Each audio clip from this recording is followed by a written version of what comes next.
నినాదాలి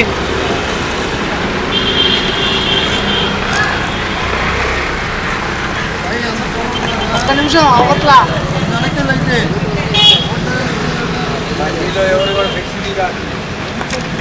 జోహార్ వంగవీటి మోహన్ రంగా, జోహార్ ప్రజల మనిషి వంగవీటి మోహన్ రంగా, జోహార్ వంగవీటి మోహన్ రంగా.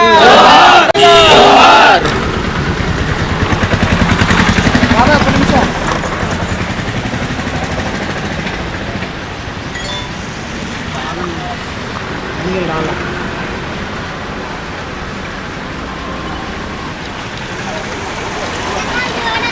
ఓకే. జోహార్ వంగవీటి మోహన్ రంగా, జోహార్ వంగవీటి మోహన్ రంగా, జోహార్ వంగవీటి మోహన్ రంగా.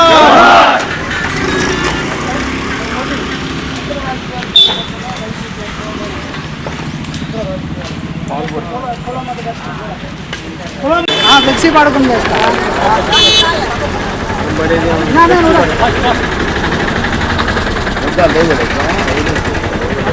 ఒక్క నిమిషం.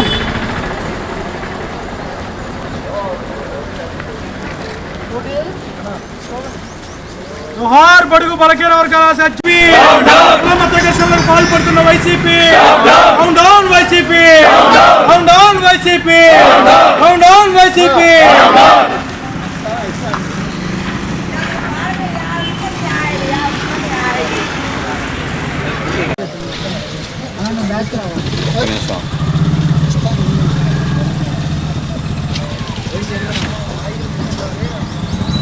మేడం గారు మీరు రాట్లా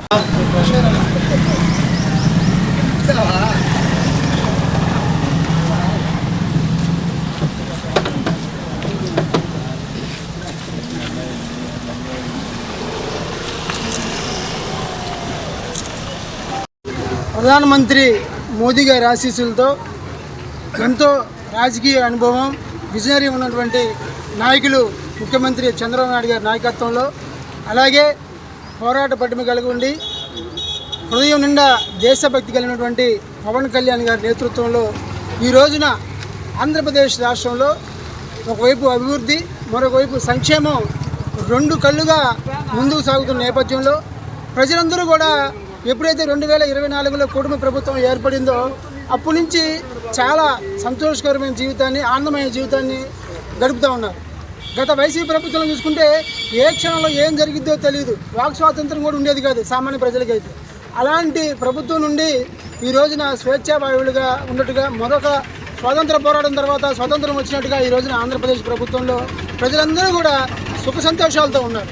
కానీ ఇది తట్టుకోలేనటువంటి వైఎస్ జగన్మోహన్ రెడ్డి గారు 2 సంవత్సరాలుగా ఇంతవరకు ఆయన బయటికి రాలా.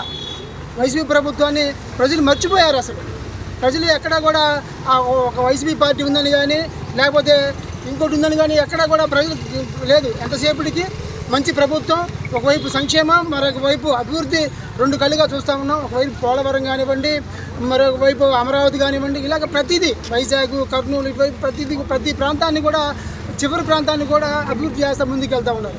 ఇటువంటి పరిస్థితుల్లో ఉనికిని కోల్పోతూ ఉన్నటువంటి వైసీపీ ప్రభుత్వం, ఇలా అధ్యక్షుడైనటువంటి జగన్మోహన్ రెడ్డి గారు రాష్ట్రంలో అల్లకల్లోలం సృష్టించాలని, అరాజకాలు సృష్టించాలని, కుల మత భేదాలు రెచ్చగొట్టి మేము కూడా ఉన్నామని చెప్పి తెలియజేయడానికి ఒక శుద్ధ రాజకీయాలు మొదలుపెట్టారు.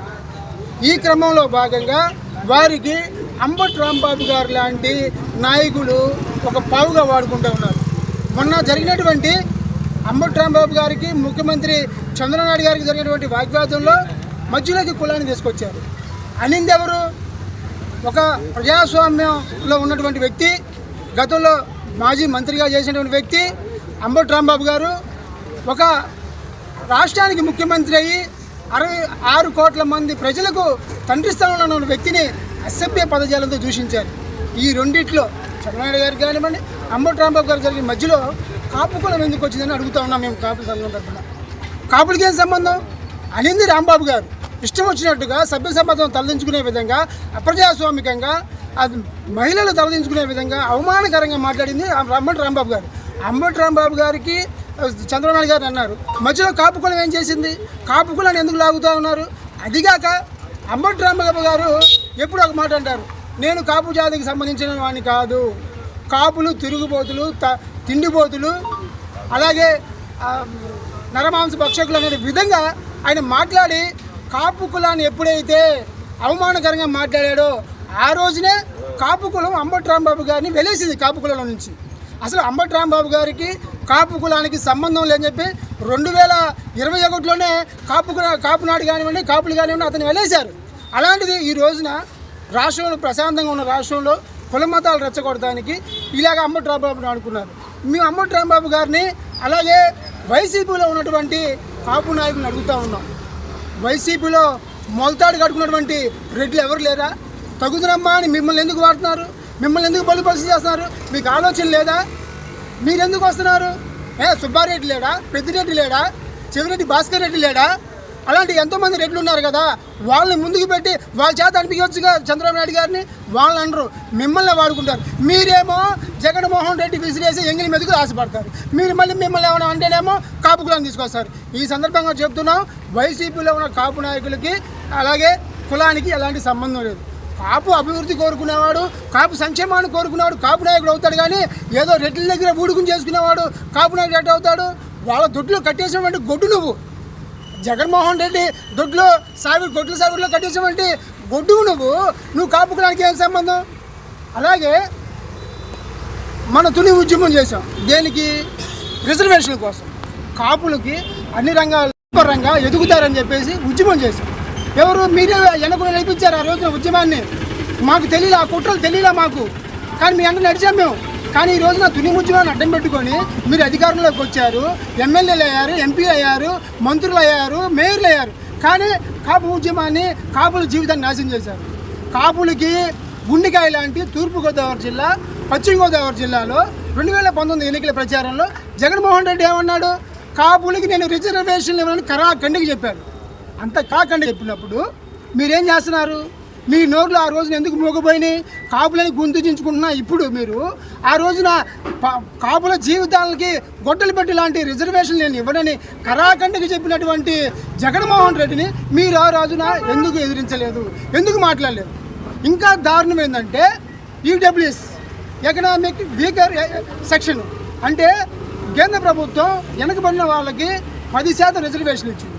ఆ రోజున ముఖ్యమంత్రిగా ఉన్నటువంటి చంద్రబాబు నాయుడు గారు ఒత్తిడి మేరకు కానివ్వండి, కాపు కులానికి ఏం చేయలేదు, నేను ఇదన్నా చేద్దామనేటువంటి ఒక ఒప్పందం ప్రకారం కానివ్వండి 10%లో 5% కాపులు కేటాయించారు. అది కూడా నువ్వు అధికారంలోకి రాగానే తీసేశావు. దానివల్ల ఎంతమంది కాపు విద్యార్థులు, కాపు ఉద్యోగులు నష్టపోయారు తెలియదా మీకు? ఇంత దుర్మార్గాలకు వడగట్టినటువంటి జగన్మోహన్ రెడ్డి దగ్గర మీరు ఉడిగించేస్తా, ఆయన కాళ్ళ దగ్గర కూర్చుంటా, ఈ రోజున నీ ఇష్టం వచ్చినట్టు నువ్వు మాట్లాడి, ఒక ముఖ్యమంత్రి స్థాయిలో మాట్లాడి కాపు కులానికి అంటగడతారేంటి మీరు? కాపు కులానికి అంబటి రాంబాబు గారికి అసలు సంబంధమే లేదు. మాట్లాడుతూ ఉన్నారు, మేము చట్ట ప్రకారం మాకు జరిగిన అన్యాయాన్ని పవన్ కళ్యాణ్ గారు దృష్టి అవుతా ఉన్నాం. అంబటి రాంబాబు గారు ఒక మంత్రిగా ఉండి